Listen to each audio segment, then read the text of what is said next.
بسم اللہ الرحمن الرحیم۔ السلام علیکم ناظرین، B B C eleven headline news کے نمائندہ خصوصی سندھ جاوید ابراہیم منگی نے فشرمینزکوآپریٹو سوسائٹی کے چیئرمین عبدالبرک سے خصوصی ملاقات کی۔ اس موقع پر چیئرمین عبدالبرک نے B B C eleven headline news سے خصوصی طور پر گفتگو بھی کی۔ کیا کہا، آئیے دیکھتے ہیں۔ آج جشن آزادی کے موقع ہے اور جیسا آپ دیکھ رہے ہیں کہ پورا پاکستان جو ہے وہ ایک خوشی کے عالم میں ہے۔ ایک آزادی جو ہے وہ ایک بڑی ایک نعمت ہے جو میں سمجھتا ہوں کہ ان لوگوں سے پوچھنا چاہیے اس نعمت کے بارے میں کہ جن کو یہ آزادی حاصل نہیں ہے، بالخصوص ہمارے کشمیری بھائی کہ جو اس آزادی کے موقع پر ہمارے ساتھ سیلیبریشن نہیں کر سک رہے اور ہمارے ساتھ جو ہے وہ اپنی آزادی کو سیلیبریٹ نہیں کر پا رہے، تو ان کے لیے بھی ہم پاکستانی عوام وہی جذبہ رکھتے ہیں۔ ان کے لیے بھی ہماری یہی خواہشات ہیں کہ وہ بھی ہمارے ساتھ مل کر اس آزادی کو سیلیبریٹ کرے۔ ساتھ ہی میں اپنی سلام پیش کرتا ہوں اپنی پاک افواج کو اور اپنی جو ہمارے قانون نافذ کرنے والے ادارے ہیں کہ جن کی وجہ سے آج الحمدللہ ہم لوگ ایک آزادی کا اور ایک اپنے ہر طرح سے خوشی کے ساتھ اپنی فیملیز کے ساتھ ہم اپنی آزادی کو جو ہے وہ آزادی کے ساتھ ہر کام کرتے ہیں۔ جبکہ ساتھ ہی میں سلام پیش کرتا ہوں ان بزرگوں کو، اپنے خاندان کے ان بزرگوں کو اور تمام ان بزرگوں کو جن کی قربانیوں سے آج ہم یہ آزاد ہوئے اور جن کی وجہ سے اور جن کی شہادتیں لاکھوں مسلمانوں نے شہادتیں دی اس ملک کو آزاد کروانے کے لیے۔ لیکن ہم افسوسناک بات یہ ہے کہ ہم لوگ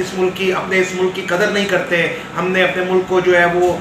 خاص طور پر صفائی کا نظام جو ہے اس کو بھی آج تک بہتر نہیں کر سکے۔ تو یہ ہمارے لیے ایک افسوسناک بات ہے کہ ہمیں ہمارے بزرگوں نے ایک اتنی نعمت سے نوازا، ہمیں آزاد اور ہم سکھ اور چین کی نیند سوتے ہیں، لیکن ہم اس کو فار گرانٹیڈ لے رہے ہیں، ہم اس کی قدر نہیں کر رہے۔ تو میری عوام سے بھی اور میری تمام پاکستانیوں سے یہ گزارش ہے اور تمام ماہی گیر برادری کی طرف سے کہ جی اپنے ملک کی قدر کریں اور اپنی اس آزادی کی، اپنی نعمت کو جو ہے وہ اس کی قدر کریں۔ اور آپ دیکھیں کہ کس طریقے سے دنیا میں جو ہمارے مسلمان بھائیوں کے ساتھ ظلم ہو رہا ہے اور جہاں جہاں ان کے ساتھ ان کو قید و صحبت کاٹنی پڑ رہی ہے، صرف ان کا قصور صرف اتنا ہے کہ وہ مسلمان ہیں، وہ اسلام کا نام لیتے ہیں۔ دیکھیں پاکستان جب آزاد ہوا تھا تو دو قومی نظریے کے اوپر آزاد ہوا تھا کہ ایک مسلمان اور ہندو نظریہ تھا، تو یہ ہم اپنے نظریے کے تحت آزاد ہوئے تھے۔ لیکن جب ہم آزاد ہو کے ہم لوگ مائگریٹ کر کے ادھر آئے، لیکن جو ہمارے مسلمان بھائی ہندوستان میں رہ گئے آج بھی وہ اس ظلم کا شکار ہے جس ظلم میں 1947 سے پہلے جو مسلمان ہیں ان کے اوپر وحشی درندے جیسا روپ رکھنے والا انسان کہ جس نے دنیا کو اپنا بھیانک چہرہ دکھایا اور دنیا کو یہ بتایا کہ جی میں نے تو ایک